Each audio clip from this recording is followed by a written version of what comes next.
y vio que lo adormecía sus labios y lengua, y que obviamente que empezó a observar su efecto anestésico local. El que habló bastante respecto a la cocaína, sus efectos sistémicos, donde también se observaba ese efecto, fue Sigmund Freud, escribiendo lo que hoy conocemos como la fisiología de la cocaína, como estimulante, ¿no? Karl Kohler fue que en 1884 fue el primero que usó la cocaína como anestésico local en una cirugía tálmica, que cambió inició el hito del uso de los anestésicos locales. Fue Helsted que usó la anestesia para bloqueo por infiltración, conducción, ya después de conocida e inventada las agujas hipodérmicas para poder hacer la infiltración, ¿verdad? Por lo tanto, se van a complementar los hallazgos en el mundo. ¿Qué es este grupo de medicamentos que vamos a estudiar hoy? Y son medicamentos que tienen una cualidad sin producir pérdida de la conciencia. Bloquea la conducción nerviosa de manera selectiva, temporaria y en forma reversible. Como le dije, sin pérdida de la conciencia, por supuesto. Y que químicamente lo ubicamos como bases débiles, entre 8 a 9 pKa. Le da una característica muy especial, porque esta característica de base débil lo introducimos nosotros los médicos dentro de un pH nuestro, que ustedes lo conocen muy bien, y que es un poquito más bajo, y que por lo tanto empieza a haber una suerte de cruzamiento entre ese pKa ligeramente débil y nuestro pH que está un poquito más abajo. Dentro de lo que hace la estructura química tiene importancia esto que hablo, no es por nada, sino porque después tiene incidencia en su acción farmacológica. Tiene un anillo aromático bencénico lipofílico y una amina terciaria o secundaria hidrofílica. Es decir, tiene una característica en la fruta, lipofílico y es hidrofílico. Y en el intermedio, la cadena intermedia linfática de un enlace tipo esteroamida, que también divide en dos grupos importantes a estos anestésicos locales. Después cuando hablamos de clasificación. Cuando miramos su mecanismo de acción, finalmente lo que sabemos hoy en día es que bloquean la entrada de sodio en los canales dependientes de voltaje, iniciando el proceso de depolarización. Y que en este mecanismo interviene muy en forma importante su estructura química, donde distinguimos dos aspectos: la porción no ionizada y la porción ionizada. La forma no ionizada del anestésico actúa como transportador para atravesar la facilidad, y la forma ionizada, catiónica. Esta es, muchachos, responsable de la interacción con el receptor, es el que tiene la actividad farmacológica. Y por lo tanto, ustedes tienen que sacar como conclusión que la forma no ionizada es el transportador, el carrier, porque le cuesta a la parte ionizada atravesar la membrana neuronal. Básicamente no modifican el potencial de acción, disminuyen la velocidad de polarización y la velocidad de conducción. En su clasificación hacerlo de diferentes maneras, desde ese punto de vista. Una forma es su origen, podemos encontrarlo como naturales, y la inmensa mayoría sintéticos. Los naturales, obviamente, ustedes entenderán que es el aminoácido benzoico. La cocaína es el único representante. Después tenemos los sintéticos, que son estereoamínicos del ácido para-aminobenzoico, donde está la procaína, la tetracaína o ametocaína, la oxibuprocaína, la cloroprocaína. Los estereoalquílicos del ácido para-aminobenzoico, donde está la aminoácidos de etilo, proisocaína. Pero el grupo más numeroso son las amidas. Amidas donde está la lidocaína, la bupivacaína, la ocetacaína, la etilocaína, la mepivacaína, la pilocaína, la ropivacaína, la caína. Hay otros anestésicos locales que no se infiltran sino se usan tópicamente. Y ahí podemos citar a la divocaína, y la diclonina y la pramoxina. Esta es una forma también de ver lo que es según el periodo de latencia. El inicio rápido, intermedio o lento. Dentro de lo de inicio rápido tenemos nosotros a la cloroprocaína, mepivacaína, pilocaína, lidocaína y etilocaína y también la articaína. Dentro de los inicios intermedios tenemos la bupivacaína y la ropivacaína. Y los inicios lentos, la procaína y la metocaína, también conocida como tetracaína. Es una forma de ver tiempo de latencia. O quizás lo que más nos da utilidad en cuanto a práctica, cuando se usa una anestesia, es el tiempo, duración de acción. Porque en base a eso utilizamos en base a la complejidad o no del procedimiento que amerita el uso anestésico. Y ahí, por ejemplo, la duración corta, su inicio en 30 minutos en 1.5 horas, donde tenemos la procaína y la cloroprocaína. La duración intermedia entre 1.5 a 4 horas. Donde está la mepivacaína, la pilocaína y la lidocaína.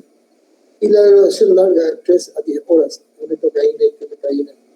La bupivacaína, la etilocaína y la ropivacaína. Después ya citamos hace rato los anestésicos tópicos. Eso, glucosa y piel, la ibucaína, la diclonina y la pramoxina. Y citar también como un dato interesante los recursos tópicos oftalmológicos. La propalacaína, la tetracaína en gotas, de uso oftalmológico como acabo de expresar. Otro dato interesante cuando hablamos de anestésico local es que tenemos que observar que la característica del tronco y fibra nerviosa, que es el lugar de actividad de estos anestésicos, tenemos que recordar que hay un orden de sensibilidad cuando actuamos anestésico local. Las fibras C, que ustedes recordarán, son pequeñas y no mielinizadas, son quizás las más sensibles. Después aparece la fibra A, mielinizada en este orden. Primero la delta, después la gamma, después la beta, después la alfa, en este orden. Y el otro detalle es la pérdida de sensibilidad, que también cronológicamente primero es el dolor, después la temperatura, después el tacto y posteriormente la propiocepción, que comprende la presión profunda, luego motora, que es el último en inhibirse. Después aparecen otras acciones farmacodinámicas que cuando el alumno lee, dice, pero este anestesia local, ¿por qué vamos al sistema nervioso central? Y porque no es que anestesia el sistema nervioso central, sino siempre, sobre todo en el caso de infiltración, hay una parte que pasa a circulación sistémica, una pequeña parte, y que sobre todo en altas dosis empieza a manifestarse su acción en el sistema nervioso central en una primera etapa como estimulación, que puede producir náuseas, vómitos, agitación psicomotriz, confusión, verborrea temporal y convulsión. Y en una segunda etapa ya con dosis muy alta, coma, puede llevar al paro respiratorio de muerte. ¿Por qué estudiamos esto? Y esto es una suerte de conocimiento básico que tenemos que hacer nosotros en nuestra práctica médica cuando estamos haciendo una infiltración local. Y si el paciente empieza a tener náuseas y vómitos, bueno, darnos cuenta que eso nos está indicando un paso al sistema nervioso central y que estamos dando una dosis ya relativamente alta, que por lo tanto tenemos que saber manejar esa situación. Y el sistema nervioso autónomo tiene una acción anticolinérgica intrínseca y también un bloqueo de los ganglios simpáticos. Y también el corazón manifiesta una actividad en su paso en el sistema. A dosis terapéutica estándar se manifiesta por taquicardia, aumenta la resistencia vascular periférica, presión en algunos territorios. Y a dosis más alta puede producir vasodilatación arterial, disminución de la presión arterial, depresión de la conducción y la contractilidad cardíaca. Algunos anestésicos que son, por decirlo así, importantes de señalar como dato llamativo. La bupivacaína, por ejemplo, su actividad cardiotóxica es importante no olvidarlo. Y también en el caso de la ropivacaína, que en dosis estándar habitualmente no muestra una cardiotoxicidad. Y eso es un buen dato cuando estamos haciendo procedimientos, sobre todo si el paciente tiene alguna cardiopatía de base.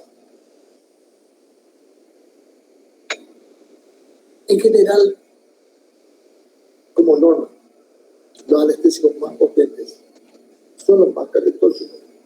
Es decir, no siempre la elección de un anestésico potente es lo que yo necesito, porque eso va por el lado de la cardiotoxicidad.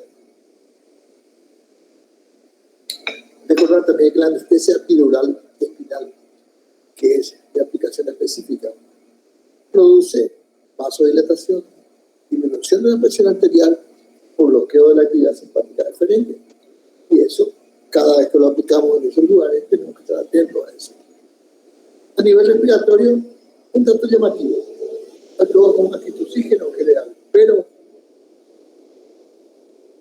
recuerden que tiene una potencialidad que puede llevar al paro en dosis muy elevadas o sobredosis.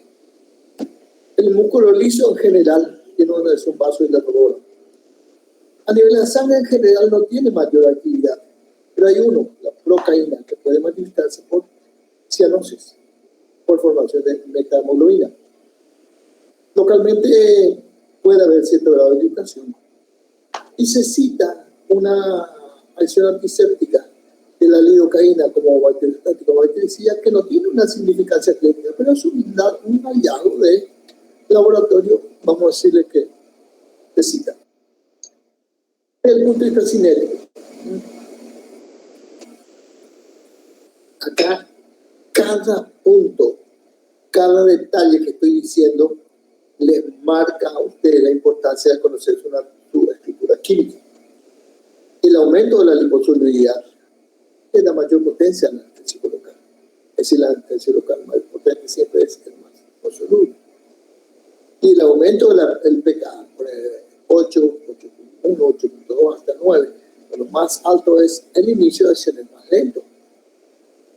Y ustedes dirán, ¿por qué? Y porque en la medida que sube el pKa del anestésico, comparativamente con el pH de nuestro organismo, es decir, si se aleja a 7.3, por encima de 8, 8.5, 8.6, 8.9, 9, cuando más elevado es, más ionización se produce. Y cuanto más ionizado está, tiene un inicio de acción más lento, porque tiene dificultades para migrar en las membranas nerviosas. El otro detalle es que el aumento de la unión proteica le da una mayor duración de acción. Recordar que esto que acabo de decir en relación al grado de iniciación y relacionado a su inicio más lento con el pKa, también se nota cuando lo aplicamos localmente en un proceso, por ejemplo, se da un absceso, donde es habitual usar un anestésico local para hacer la incisión y el drenaje de esa pseudocavidad. En lugar de la cavidad por la zona es relativamente acidótica. Y esto retrasa el inicio de acción por los mismos mecanismos que citamos. ¿Entienden? Ratito. Hola, sí. Sí. Sí. Sí, sí, sí.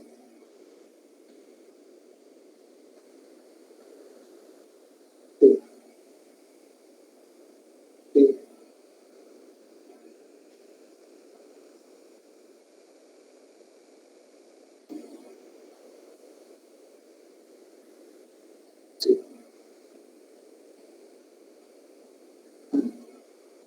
Eso en la medida que vos le expandís, y a medida que vos le expandís, eso va a diluir más.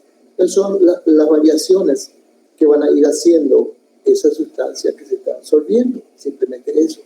Entonces, expandirle, diluirle y tratar de no tocar tanto con el agregado de electrolitos, pero diluirle y monitorizarle eso, así, controlar eso dentro de 6 horas.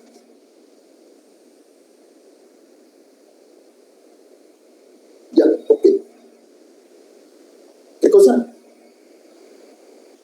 Está bien, perfecto. Ok, listo, gracias. Hola, sí, disculpen. Los pacientes nunca esperan y en el momento menos indicado llaman. Ellos no saben que hay otras actividades. ¿Qué estaba diciendo a ustedes? Que en los procesos observados hay acidosis. Y entonces el pKa del medicamento, en este caso el anestésico, comportándose como un álcali que sí, débil, es una base débil, se ioniza. Y esa ionización es lo que reemplaza la migración del anestésico en esa zona.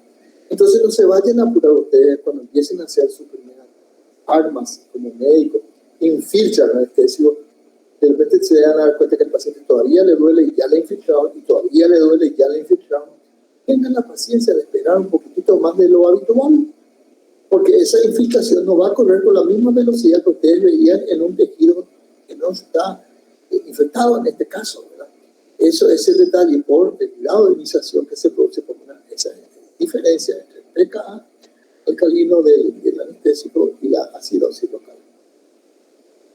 La duración es variable, depende de varias cosas: la concentración, la cantidad empleada, el tipo de bloqueo que utilizamos, si es filtración, si es en la zona del trayecto del nervio, el trayecto del tronco, y si usamos o no un vasoconstrictor, adrenalina y compañía, que juega también un papel importante, que vamos a ver, y el flujo sanguíneo local, que también es trascendente para que la acción sea más rápida, menos rápida o más duradera.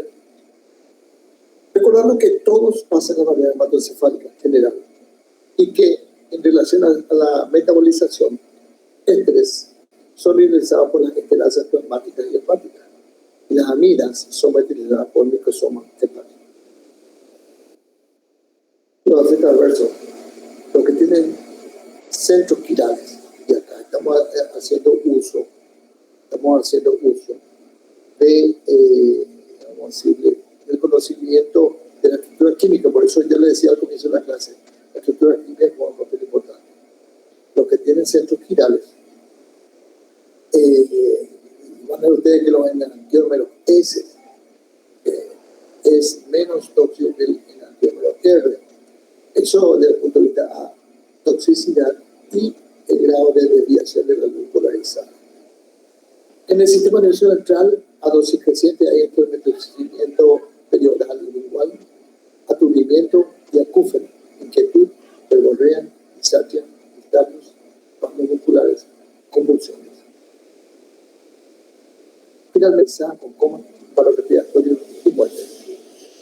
A nivel cardiovascular, puede haber hipotensión por dilatación de las arteriolas, cardiotoxicidad, amotropismo activo, se tienen en cuenta. Sobre todo la bupivacaína, donde puede haber taquicardia y fibrilación. La alergia puede ser, pero sobre todo con ésteres. Y puede aparecer térmicamente o con una especie de broncoespasmo o anafilaxis. Recordar una cosa, no se olviden de esto, nunca más. Porque los abogados son los que buscan nuestros errores, saben muy bien esto. Contraindicar el uso anestesivo local con vasoconstrictores, adrenalina y compañía, en regiones anatómicas con circulación colateral limitada. Esas bienes donde hay circulación terminal, oreja, otras que anatómicamente tienen que recordar de esta manera en esos lugares no usar. También el uso vasodilatador produce cierto grado de hipoxia o daño tisular, dependiendo de la dosis que ponemos, y que en general no tiene mucha trascendencia, pero puede llevar a reaccionar en caso de cicatrización de heridas, edema a nivel tisular o necrosis posterior sensible. Es una dosis muy grande, ¿verdad? Eso es recordar cuando usamos con anestésico. En el músculo, depende de qué músculo. En el caso de la musculatura lisa, intestinal, bronquial y vascular, lo relaja. Relajación. La anestesia requerida epidural y aniquilación peritoneal causan aumento de musculatura gastrointestinal, parálisis del sistema nervioso. Generalmente no se afecta a la musculatura uterina. En altas concentraciones pueden producir bloqueo nicotínico en músculos uterinos. La aplicación de estos anestésicos locales, según el tipo de anestesia local que es, son más importantes, tópica o superficial, sobre todo los pectorales. Y lo que vamos a usar nosotros, la infiltrativa, con o sin epinefrina, donde usamos esta epinefrina para disminuir la tasa de absorción, pero recordemos que la epinefrina tiene un efecto beta 2. Y también podemos usar, aparte de la infiltrativa, el troncular, el bloqueo nervioso, antidural, interural, espinal o resquina intertecal, esta última, en soluciones hiperbáricas. También su uso, aparte de la anestesia local, tenemos como complemento la anestesia general y el tratamiento del dolor agudo y crónico, que los especialistas del dolor lo utilizan mucho, sobre todo para disminuir el uso de ciertos analgésicos, con lo cual el paciente puede tener inconveniente de dependencia y compañía opiáceo, que se pueden utilizar esto para poder potenciar el efecto analgésico, tanto dolores agudos, sobre todo crónicos. Vamos a algunos anestésicos específicos. La cocaína, que ya es, vamos a decirle, histórico dentro de los anestésicos locales, es un ente del ácido benzoico, bloquea los impulsos nerviosos de ese local y produce vasoconstricción local, inhibición del transportador de norepinefrina. Hoy en día se usa como anestésico tópica del tracto respiratorio superior en una proporción del 1 al 4%. Lidocaína, como anestésico amílico, que es de acción rápida y duración intermedia, tiene una absorción rápida después de la administración parenteral, es decir, infiltrativa, y también puede absorberse a nivel gastrointestinal y también a nivel respiratorio. Su metabolismo habla de un proceso de desalquilación en el hígado por el sistema CIP, dando metabolitos activos, y se elimina por la orina. Hay que conocer muy bien sus efectos colaterales porque lo usamos muchísimo. Somnolencia, zumbido y diqueusia, mareos, espasmo, euforia, y entonces muy alta. Recuerde, muchachos, compulsión, coma, depresión respiratoria, depresión cardiovascular. Porque a la que nunca liberen eso en su partida médica. Su uso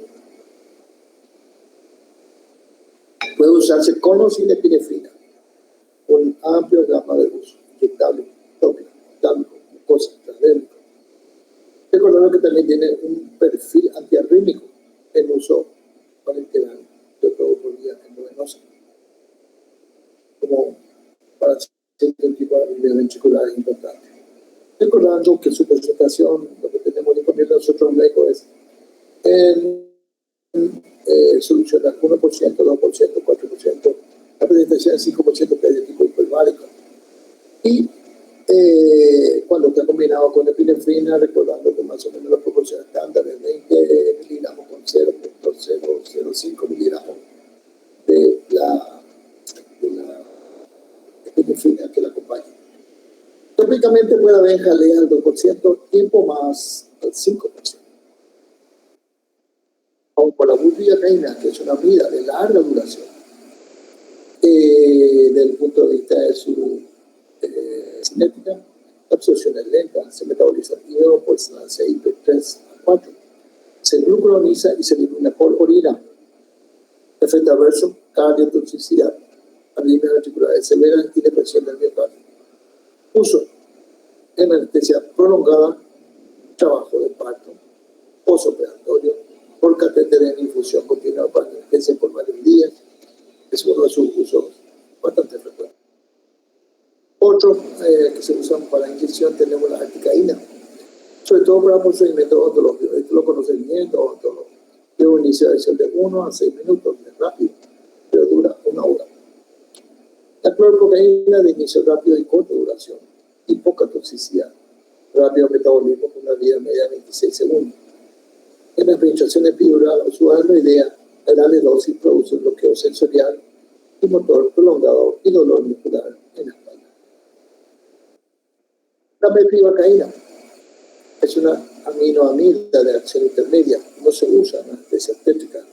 Toxicidad neonato, su inicio de acción es similar y duración más larga que el lidocaína. No es eficaz en uso tópico. La lidocaína es una aminoamida de acción intermedia, parecido a lidocaína, causa vasodilatación con poca toxicidad en el sistema nervioso. Su uso también en la odontología puede causar metamoglobinemia. Ojo con la cianosis con lidocaína. La bupivacaína es menos potente que la bupivacaína, pero menos tóxica. Se indica en anestesia epidural como regional, con una duración de acción similar a la bupivacaína. Y la tetracaína es un aminoácido de acción prolongada, más potente y de acción más prolongada que la procaína. Tiene potencial de toxicidad.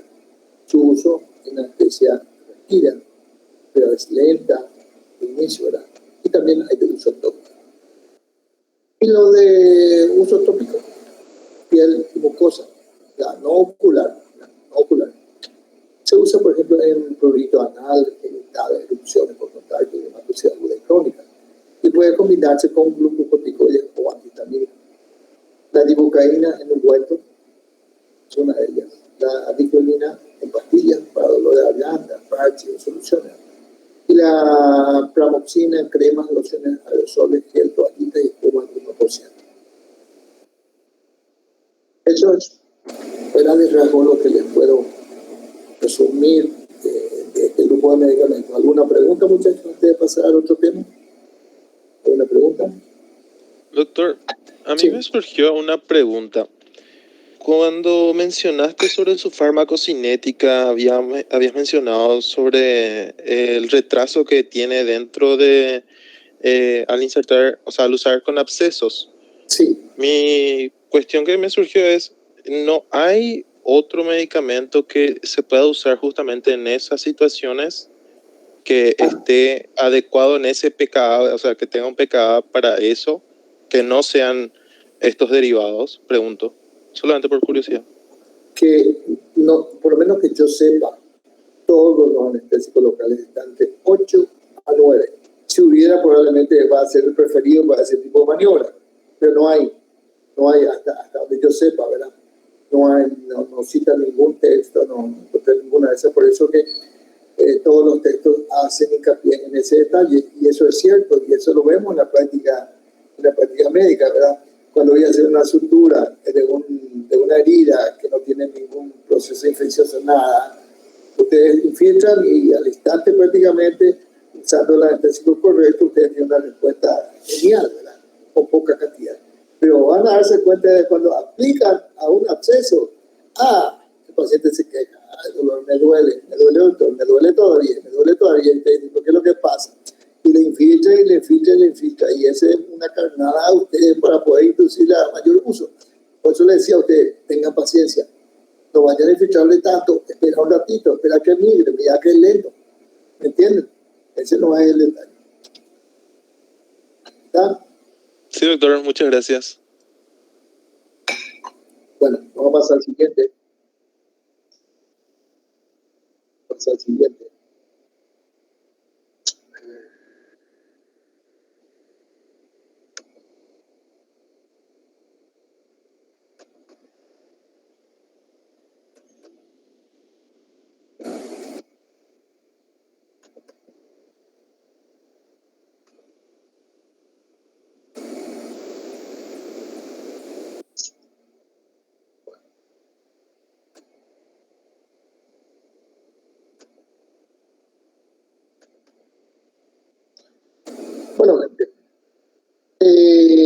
segunda parte de la clase, migraña, siempre dentro de un grupo de personas, ustedes como estudiantes. ¿Cuántos son ustedes? Alrededor de 100, ¿verdad? ¿Sí? Ahora mismo somos 144. Seguro. A ver, dentro de 144 es casi seguro que alguien sea migrañoso o migrañosa. ¿Hay alguno entre ellos para que me haga de ayudante de cátedra en esta segunda parte? ¿Hay algunos? Sí, doctor. ¿Sí? ¿Quién sos vos? Noelia. Ah, ¿qué tal, Noelia? Hoy me vas a ayudar, ¿verdad? Bueno. Es notable, pero el migrañoso, la migraña te puede dar una clase de migraña, porque lo han experimentado de todos los colores, de todas las maneras. Entonces, para todos ustedes esto es nuevo, excepto para Noelia. ¿Hay alguien más? ¿Nadie? Ninguno. Bueno, atención, ayudante de cátedra Noelia. Esto es la base de todo lo que vamos a desarrollar. Es decir, lo que todo el mundo quiere saber, ¿por qué yo tengo migraña? Es el problema, ¿verdad?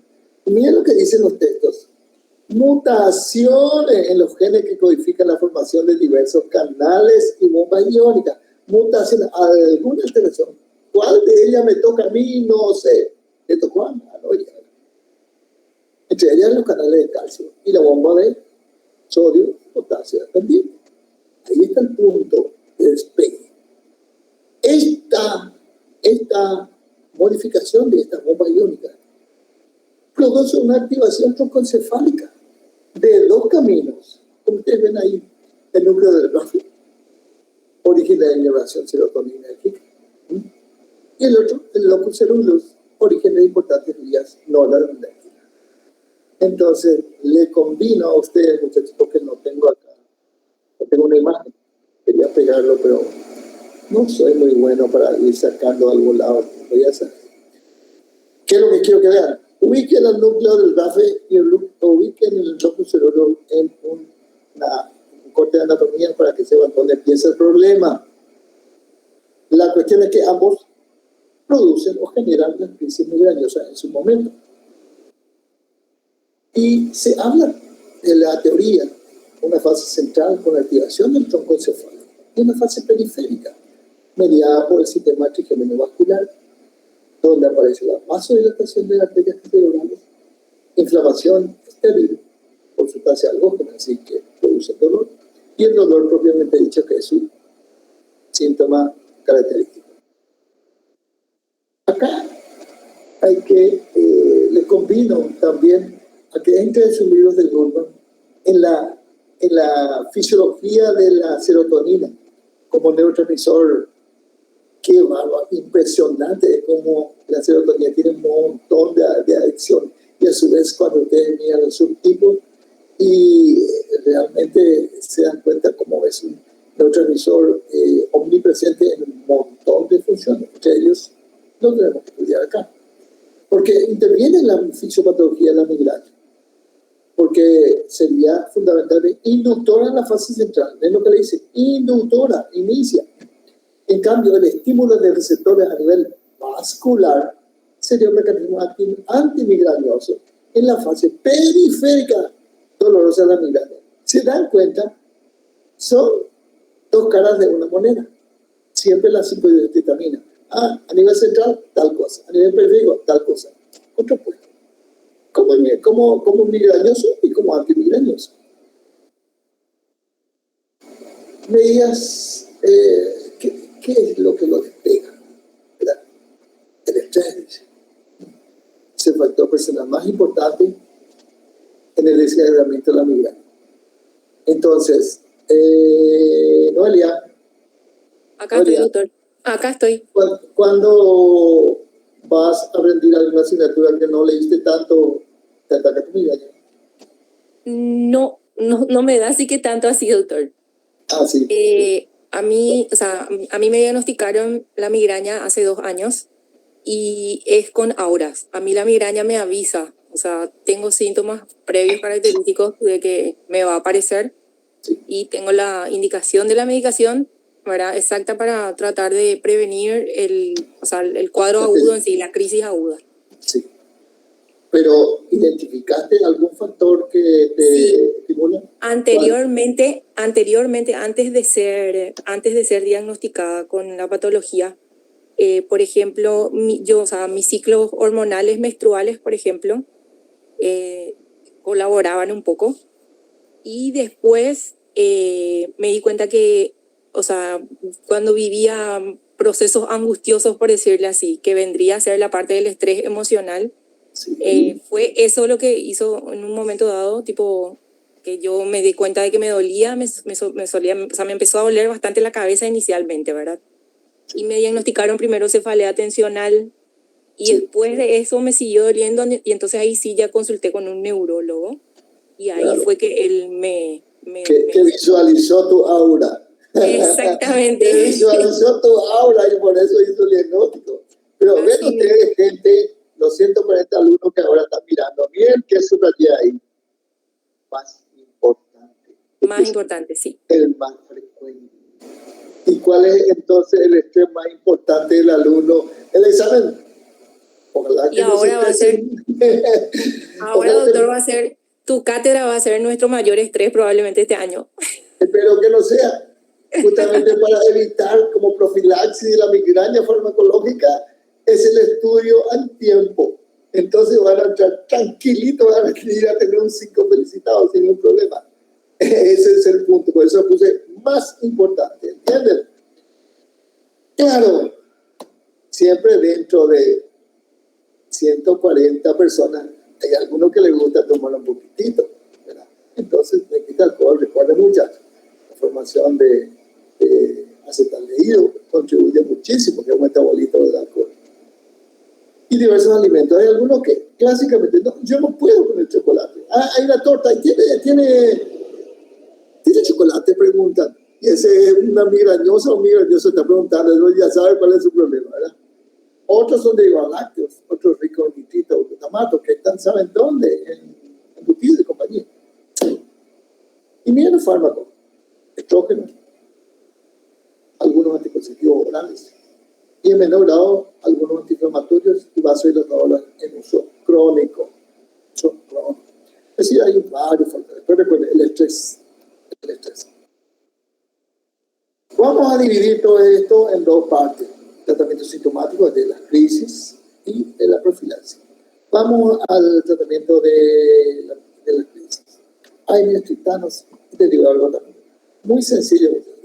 Si les toca esta bolilla en el examen, ustedes no tienen que quitar 4, 5. El que quita 4 se aplaza. No puede ser. No te acuerdes de 3. Hay triptanos y derivados también.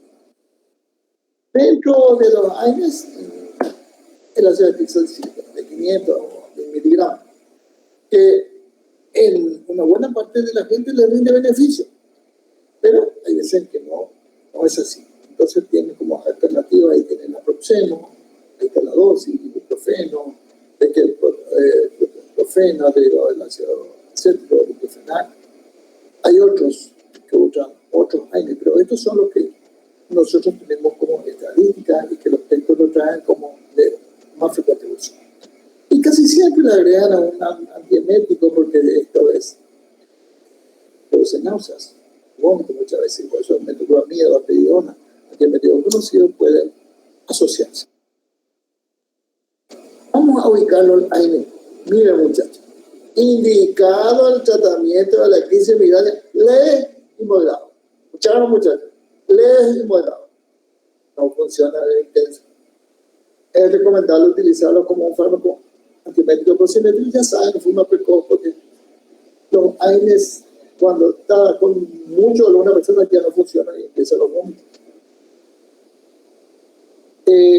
Una ventaja de los AINES, de la práctica, es que pueden combinarse para la misma crisis con otros antimigrañosos, ergóticos, con triptanos, y de tal manera a que el paciente ya sabe de memoria, no le sabe de memoria, o aprendió de memoria, que cuando a las 2 horas, y algunos son más impacientes un poquito antes, ya si no hay una respuesta, no va a haber. Entonces empieza a modificar un poquito su estrategia terapéutica. Corregime, Noelia, si digo una pavada. ¿Sí? No, no, doctor, no dice. Así mismo es. Yo inicialmente cuando siento, o sea, realmente tuve pocas crisis. Desde que me diagnosticaron tuve pocas crisis porque, como dijo el doctor, yo suprimí de mi alimentación muchas cosas que me indicó el neurólogo definitivamente. Y es así como dice el doctor, uno cuando, por ejemplo, en los asados no como embutidos, ¿Viste? picantes y ¿Viste? chocolate, tomate, ¿Viste? café. Hace Eso. 2 años que consumo solamente té y muchas cosas como esas, por ejemplo. Y es cierto, yo inicialmente el doctor me indicó naproxeno, Sí, que tomé en 3, 4 ocasiones, y la primera vez, doctor, que me dio crisis fue durante el inicio de la pandemia. En el 2020 tuve mi primera crisis así de libro, como se dice. Sí. Prácticamente 3 días me acosté. Me dieron los síntomas así clásicos. Conste que igual, o sea, por más que me hizo el aviso previo, hice la medicación y después tuve que cambiar, ¿verdad? Por supuesto, porque no respondía y los síntomas igual estaban. Así mismo, tal cual, tal cual. Por eso que uno no puede desprenderse de su cualidad de médico cuando uno va a una reunión. Yo por lo menos me doy cuenta de ese detalle, claro que no digo nada, ¿verdad? Que cuando me doy cuenta que alguien está eligiendo la comida, este tiene chocolate, esto contigo no sabe, está una migrañosa. ¿Entienden? Porque es así, ¿no? Así como está diciendo la compañía, tal cual, y tiene que elegir, y su médico ya le indica, mira que este no, mira que este no, mira que este no, ese es el punto, ¿verdad? Bueno, la cuestión es que, sobre todo cuando el paciente tiene mucho vómito, esta crisis puede usar incluso un AINE por vía parenteral, que te va a dar, por vía intramuscular. Dentro de los AINE, el que tiene una muy buena eficacia analgésica. Obviamente que uno de los problemitas, por llamarlo así, de los AINE, el uso crónico es el efecto digestivo, ¿verdad? Y que hay que contemporizar eso, y cada paciente ya sabe cómo manejarlo. Y asociado o no a un antiemético. La segunda opción, triptanos. Si la crisis migrañosa no puede controlar el antiinflamatorio, obviamente con antiinflamatorios no esteroideos. Los triptanos son el grupo de elección. Mira para dónde, migraña moderada, grave, sube a la esclerosis. Aunque todos los triptanos muestran niveles de respuesta relativamente similares. ¿Escucharon? Similares. El hecho de que un paciente no responda a un triptano no implica que no va a haber los otros. Es decir, por suerte no es cruzado, puede intercambiar. Y puede haber una respuesta con el otro. Siempre el primero no logra, el siguiente puede ser. Y si con eso, vamos a decirle, no logramos yugular la crisis, y podemos subir un poquitito, la dosis del triptano. Y si no funciona tampoco esta estrategia, y bueno, dejar la vía oral y pasar la vía parenteral. Y ahí tenemos una opción, el sumatriptán, que es por vía subcutánea. Acá tienen ustedes alguna de esos triptanos, como triptán, L-triptán, flavotriptán, bla, bla, bla, bla, que ustedes ven acá. Acá tienen bioconidad, que es bastante variable, su tiempo máximo es rápido, su vida media, que es bastante variable, pero es corta, excepto este flavotriptán, que es de 26 horas. Algunos tienen metabolitos activos, pero la mayoría no. Y miren esto, muchachos. Respuesta con migraña. Miren, 75, 60, 46, 48, 71, 60, 75. Yo miro eso desde la azotea. Miro esta respuesta. ¿Y qué digo? Los triptanos tienen una respuesta alrededor de un poco más del 50% en forma apropiada. Bueno, es decir que hay aproximadamente un 40% de migraña que no va a responder a triptano. Eso es lo que tiene que sacar a conclusión. Tan cerca del 60% de la migraña van a responder a triptano. La dosis no interesa. Ya les dije, no hay diferencia notable en eficacia entre los triptanos. Sin embargo, sí las hay de efecto cinético, que es lo que yo acabo De acuerdo a eso, uno va utilizando la crisis y la respuesta. El más antiguo, el más conocido, el Sumatriptán, después de su hermanito, llamado de segunda generación, le dicen los libros. Sumatriptán, Anatriptán, Amotriptán, Lisatriptán, Eletriptán, Flavotriptán. Que la única diferencia es la cinética y quizá un poco de menos reacción adversa. Pero en general la eficacia es intercambiable. Miren cómo actúa. Un efecto vasoconstrictor del territorio arterial carotídeo. Por eso es que yo le mostré al comienzo cómo despunta la crisis migrañosa, porque tiene que actuar sobre el elemento fisiopatológico que lo perpetúa. Entonces, si hay vasodilatación, vasoconstrictor, eso es así de sencillo, que afecta entre otros vasos a lo largo de la arteria meningio, la arteria cerebral media, la arteria vacilar. Y esta respuesta vascular mediada por el receptor 5 de anfetamina es la máxima responsable de la reversión de la vasodilatación. ¿Escucharon? La máxima. Leptomeningia, que es característica de la migraña y tiene lugar sin afectar de forma relevante el flujo sanguíneo periférico y por lo tanto la presión arterial. Existen otros mecanismos que también contribuyen a la mejoría del ataque migrañoso. Inhibición de inflamaciones del árbol vascular localizada en las terminaciones perivasculares del trigémino, la atenuación de la excitabilidad de las neuronas del núcleo trigémino. ¿Tiene relación adversa? Sí lo tiene, pero bastante bien aceptables. Tras la administración oral pueden producirse náuseas, sensación de mareo, parestesia, rubor facial, así como sensaciones tirantes en algunas regiones del cuerpo, incluida la opción torácica. La administración subcutánea es un poco de dolor local y puntual. En el tratamiento agudo de la cefalea en racimo se emplea sumatriptán por vía subcutánea, entonces por vía oral no funciona con este cefalea en racimo. Tremendo. Vamos al tercer escalón, derivado ergotamínicos. Y también el mío es la misma cosa, no puede hacer otra cosa. Vasoconstricción directa, en la que desempeña un papel importante el agonismo entre el receptor 5 de citratamina. La eficacia de la ergotamina ocupa un lugar intermedio entre el AINE y los triptanos. Pero el problema, ¿saben cuál es? La reacción adversa. Que comparando estos ergotaminos con los triptanos, los ergotamínicos pierden porque tienen más efecto adverso. Por eso es de segunda lesión, si los triptanos fracasan. Y bueno, ¿y dónde está la utilización? Donde yo como médico voy a decir, bueno, sí continúa con el ergotamínico. Su uso puede estar bien indicado en pacientes con baja frecuencia sin contraindicaciones, sobre todo cardíacas, o en aquellos que llevan utilizado largo tiempo con una respuesta satisfactoria. Usted toma esto y le hace bien. Si hay algún problema, no me molesta nada, para nada. Paciente sobre todo joven sin comorbilidad, perfecto, continuamos con eso. Es el segundo escalón, pero a mí que me importa si el paciente tiene buena respuesta y no tiene comorbilidad. ¿Continúa igual? Al inicio del ataque deben administrarse 2 miligramos de ergotamina, frecuentemente asociada a cafeína, en muchos preparados, o un derivado de la dihidroergotamina, por vía rectal en este caso. La dosis máxima, escuchen bien, no debe superar 6 miligramos día oral.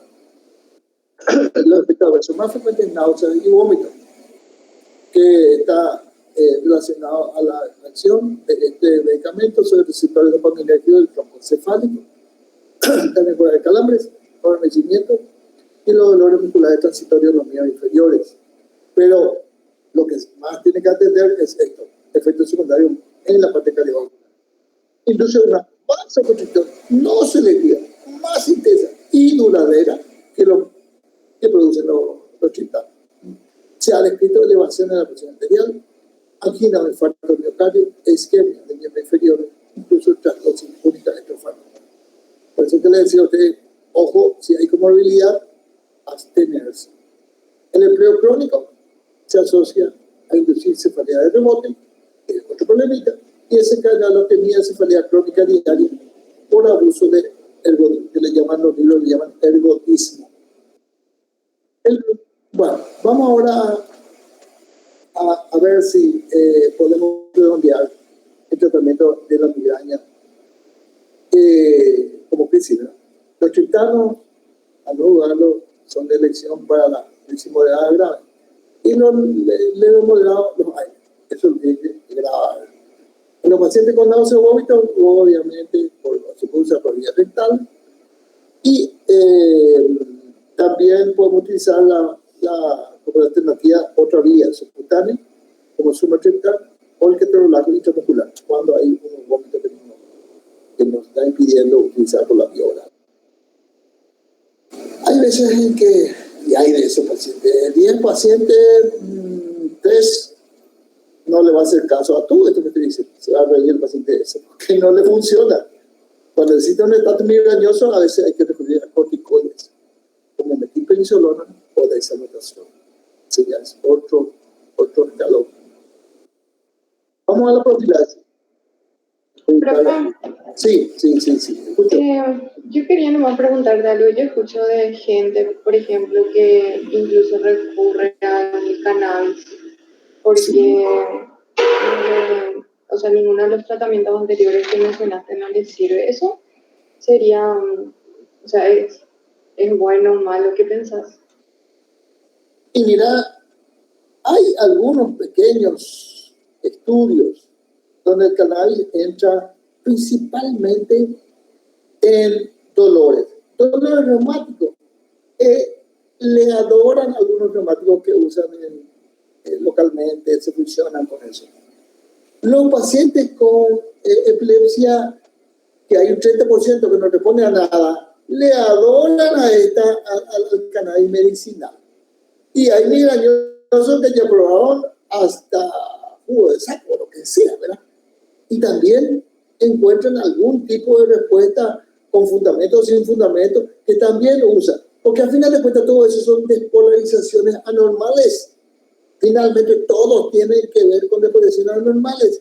Y aparentemente los medicamentos que funcionan bien son aquellos que calman los procesos de despolarización en las zonas críticas, que en este caso es la migraña a nivel troncoencefálico.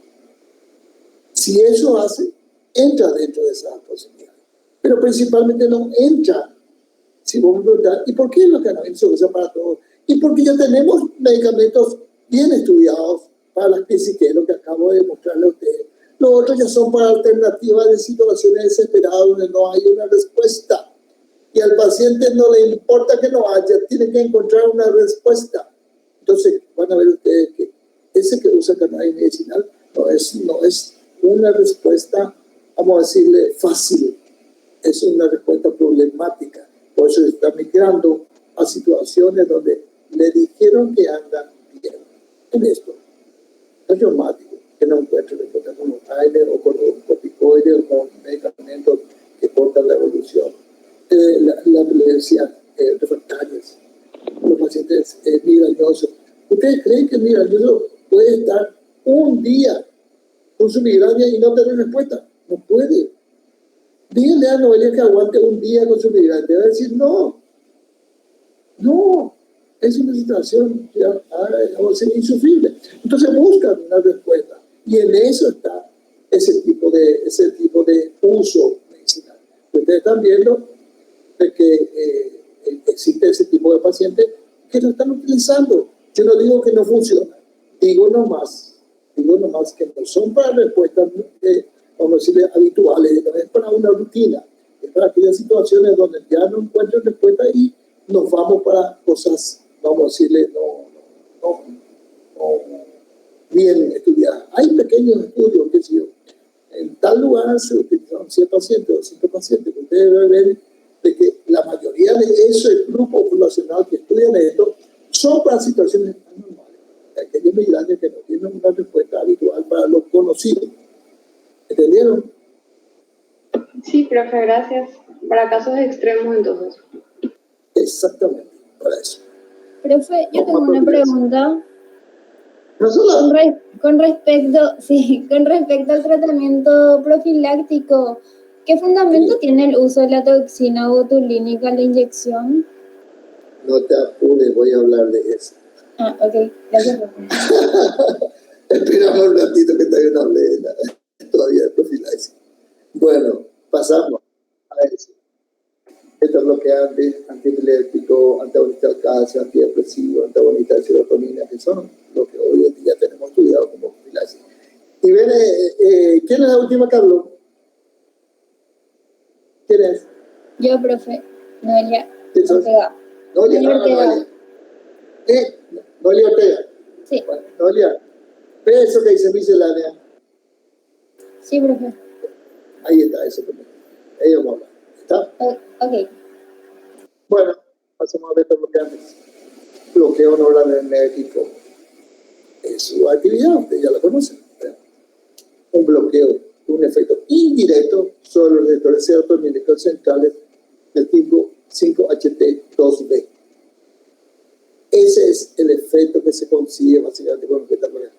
El bloqueo noradrenérgico incide por sus conexiones con el efecto sobre los receptores serotoninérgicos centrales. Y al bloquear eso, obtenemos cierto tipo de respuesta. Perfil del paciente. Pacientes jóvenes. Pacientes con patologías concomitantes en las que están indicados como hipertensión arterial, temblor esencial, ansiedad o hipertiroidismo. ¿Qué es lo que le está diciendo a ustedes? El paciente migrañoso no es solamente migrañoso y tiene otra comorbilidad. Entonces, si el paciente es hipertenso y migrañoso, me viene como anillo al dedo un beta bloqueante, o el beta bloqueante está muy hipotensor. Y también de migrañoso, profiláctico. Vas a tomar esto, punto, me caso con eso. Temblor esencial y tiene una ansiedad crónica. Y es un ansiolítico el beta bloqueante, me va a venir como anillo al dedo. El hipertiroidismo, y porque también los beta bloqueantes actúan en hipertiroidismo, y si tiene una migraña me viene las dos cosas al mismo tiempo, 2 en 1, ¿entienden? Contraindicación, obviamente, amabronquial. Sobre todo los pacientes, vamos a decirle, que tienen tendencia a la broncoconstricción, no usar los beta bloqueantes, vamos a decirle, inespecíficos, es decir, que no son cardioselectivos, es decir, los beta 1, beta 2, esos son los más problemáticos para el paciente. Si usa un cardioselectivo y necesita usar, quizás no va a tener mucho inconveniente, porque como no tiene una versión beta 2 bloqueante, entonces este efecto está disminuido. Síndrome de Renault, insuficiencia cardíaca, ya saben, por depresión de sus propiedades, y bloqueo auricular ventricular, por la misma razón. Hay problemas usados: opanolol, atenolol, naolol, metoprolol. Lastimosamente la mayoría de estos son beta bloqueantes inespecíficos. Y ahí están los efectos colaterales que ustedes lo pueden ver. Pasamos a otro, antiepilépticos. Capacidad de disminuir la excitabilidad neuronal. Evitar el sobredisparo neuronal. ¿Qué es lo que ustedes están viendo? Por eso yo les decía a ustedes, ¿y el cannabis medicinal? Y sí, todo aquel que actúa sobre los procesos de hiperexcitabilidad o sobredisparo neuronal puede funcionar. Y como aparentemente actúa en ese tipo de situaciones, también el cannabis puede ser. Pero acá tenemos medicamentos que sí están bien estudiados, cada uno con su mecanismo de acción bien definido, con la dosis definida. Entonces, por eso nosotros los médicos utilizamos antiepilépticos, porque conocemos muy bien. ¿Y qué tenemos ahí? Ácido valproico, y valproato de sodio, gabapentina, topiramato, especialmente en dosis entre 25 a 200, y los efectos colaterales. Después tenemos los antagonistas del calcio. ¿Y cómo actúa? Reduce la reactividad vascular, interferencia con la liberación de mediadores a nivel trigeminal, entre otras cosas. ¿Y cuál es el más estudiado? La fluoxetina, entre 5 a 10 miligramos día, y los efectos colaterales.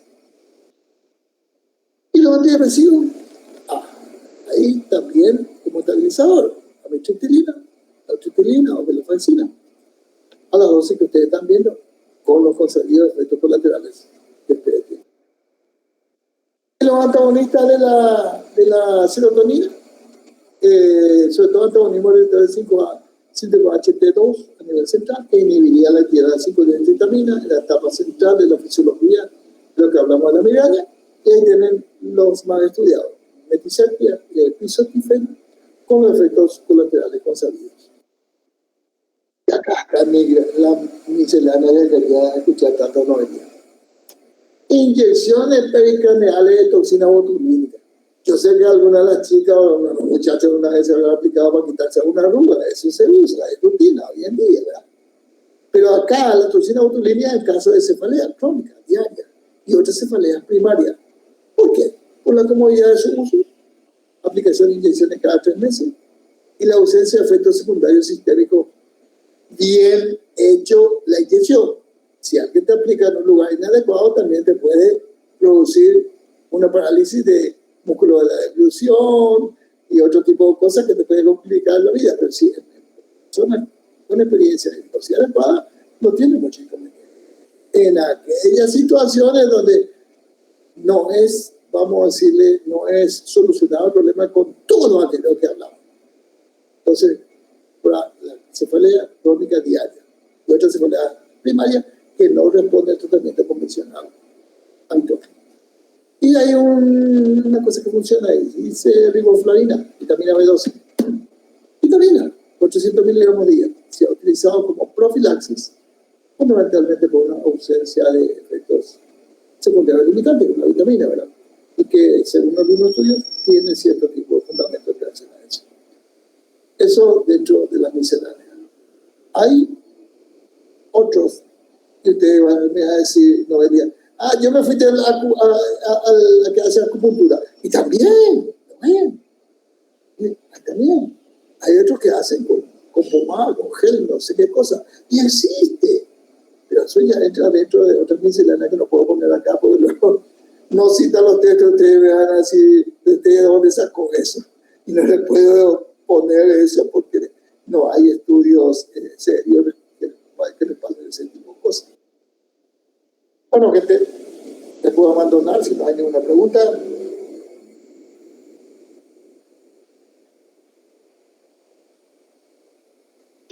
Todo clarito, por favor. Bueno, gracias Noelia por hacerme el aguante. Bueno, hasta luego. Gracias.